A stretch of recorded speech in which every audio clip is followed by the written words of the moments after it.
All right, so you want to know about AI and the future of programming. Well, we just went through this super interesting discussion from Y Combinator. Oh, yeah, those guys. Yeah, the ones who invest in like all the big tech companies, Top investor. seasoned founders, the whole nine yards. Yeah. And they're talking about this pretty controversial statement Wow. from Jensen Huang, NVIDIA. the CEO of Yeah. NVIDIA, Big guy. who basically said that, What do you say? we should be building tech so that nobody has to program. Oh, wow. Like, whoa. That's a bold statement. Right. Yeah, and it really got the panel fired up. Oh, I can imagine.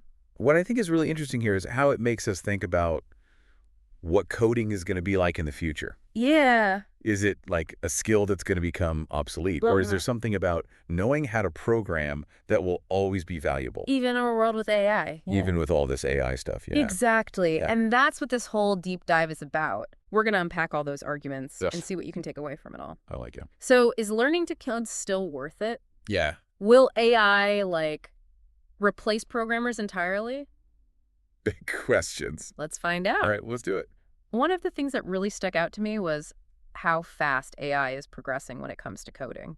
Yeah, I mean, just a few months ago, it seemed like AI writing good code was practically a joke. Right. They were saying it was basically at zero. Zero effectiveness, yeah. But then all of a sudden, Sure. things changed. What happened? It seems like creating these benchmark data sets, like a Spench, It's been... it's kind of like ImageNet. Oh, yeah, for image recognition. But for code, Right, okay. that seems to have been the turning point Interesting. because it gave developers a way to actually measure how well the AI was doing. Makes sense. And wouldn't you know it, that triggered this huge wave of development. It's crazy how fast things move in tech. I know, right? It's like blink and you miss it. They even mentioned companies like Sweep and Fume that are already using AI to do tasks that, like, junior developers would normally be doing. Oh, wow. Makes you wonder what entry-level jobs are going to look like in a few years, right? Right. It's a mind-blowing. Totally. But here's where things get really interesting, okay? Okay. The panel also dug into the limits of AI, at least for now. Okay. It's not just about AI spitting out code, it's about how it learns to code in the first place. Yeah, break that down for me. So- Like, how does AI even learn to program? So it actually learns by watching human programmers. Okay. These models are trained on massive amounts of code from places like GitHub. Oh. So basically, they're learning the logic and patterns of human-written code. So it's like AI needs us to learn from, Yeah. in a way. That's a really good point. So does that mean that understanding how humans code Yeah. will always be important, even in an AI world? You're thinking like the panel now. Uh-huh.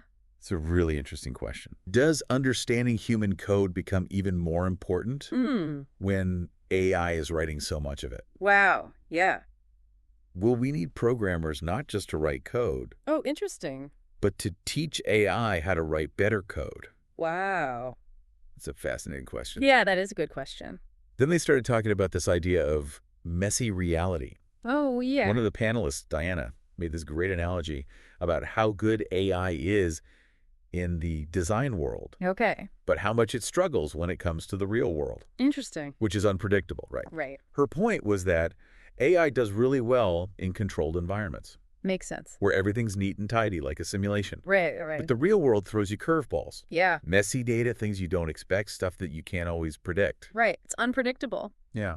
They use the example of self-driving cars. Oh, good example. Apparently, a lot of those systems rely on what they call magic numbers, Magic numbers. What are those? which are basically hacks to deal with how unpredictable driving is. Right.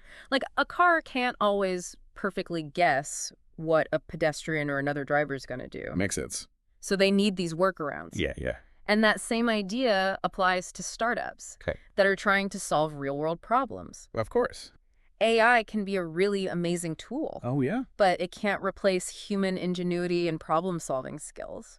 Especially when you're dealing with the complexity of the real world. Exactly. Yeah. So if AI isn't going to replace programmers entirely, Okay. what does that mean for all of us? Right. One of the panelists asked if programmers might become more like product managers, Interesting. giving instructions to AI, Okay. which then does the actual coding. I like that. What do you think about that? That's a great question. Yeah.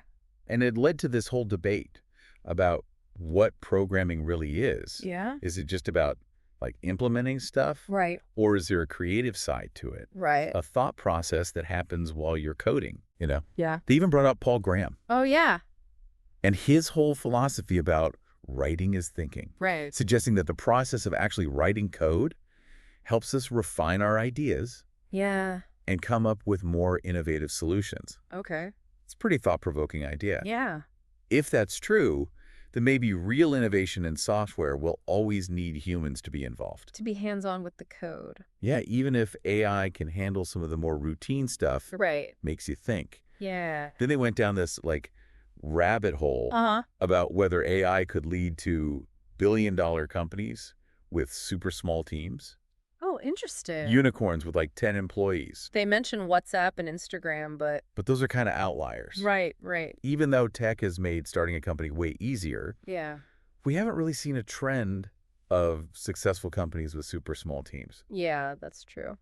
And to explain why that might be, Okay. they brought up this economic idea called the genes paradox. The genes paradox. Yeah, what is that? It basically says that easier tools often lead to more demand. Mm. So instead of having fewer opportunities, there are actually more. Okay. It's kind of like how spreadsheets made financial analysis way easier, Right. but we didn't suddenly need fewer financial analysts. Right. Yeah. Actually, the opposite happened. More people got into it. Yeah, Interesting. the same thing could happen with programming. Right. Even Yeah. if AI makes coding easier, Yeah. the demand for programmers who can solve complex problems Right. and think creatively Okay. might actually go up, Interesting. leading to even more jobs and opportunities. Wow. It's counterintuitive, but it makes sense. Yeah, it does. Then they shared this really cool And story I love stories. about Larry Ellison, Larry Ellison. the founder of Oracle. Oh, yeah. Oracle. So he kind of ignored the financial side of his business at first, Yeah. Oh. but then Oracle almost went bankrupt Oh, no. because their finances were such a mess. Oh.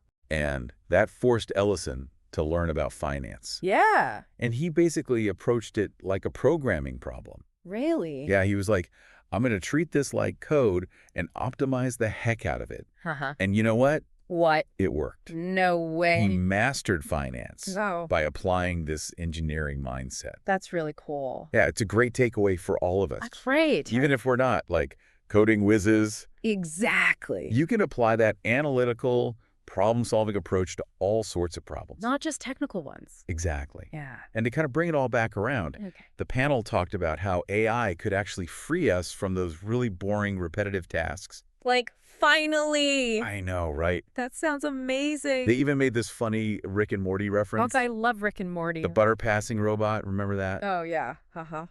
It's funny, but it makes a good point. Okay. AI could free us from all that boring stuff Yeah. so we can focus on more creative and fulfilling work. And all of this ties back to their vision of a future where there are thousands of successful companies, Oh, wow. lots of them small and founder-driven. That would be amazing. Right.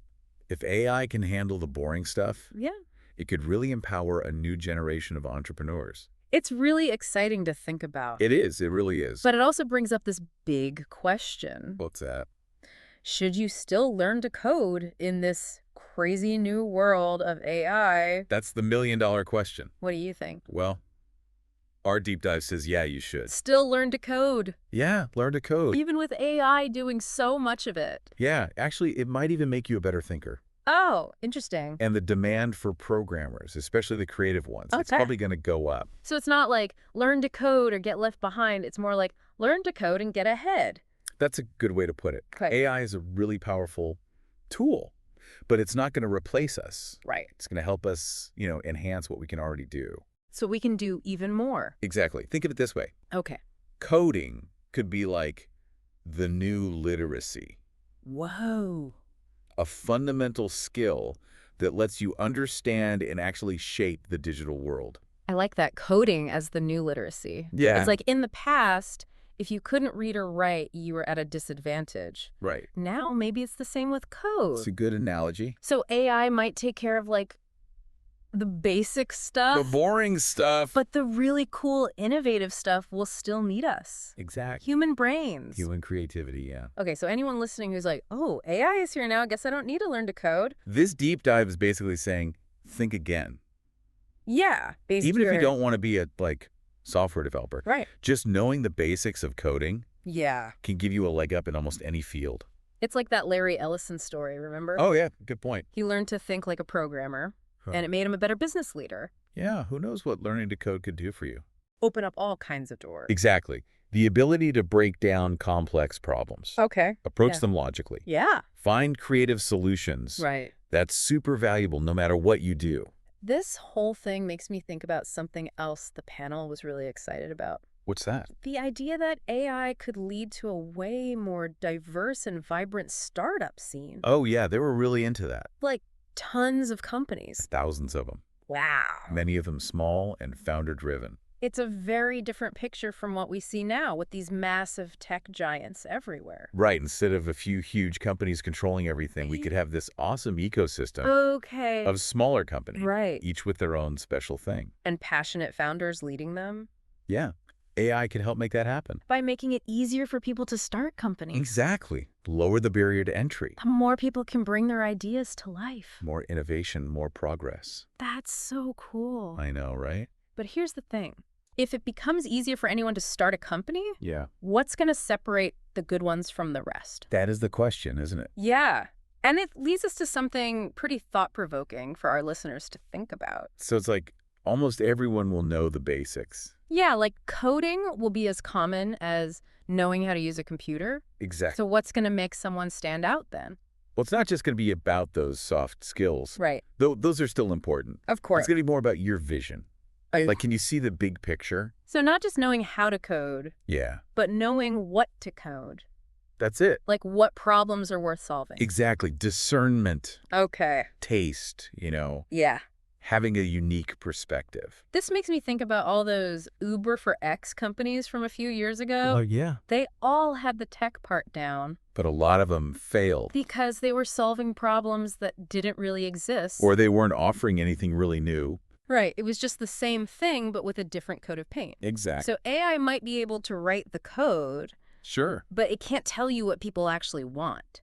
Right. Like it can't come up with the next big thing. It's not going to have that spark of insight. Right. The thing that makes a product or service really special. Exactly. So to wrap things up, Okay. if I'm listening to this, thinking about my own future, Yeah.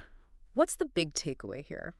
The big question is, if AI makes starting companies easier, what unique value do you bring to the table? That's what you need to figure out. That's the challenge and the opportunity in this whole new world of AI.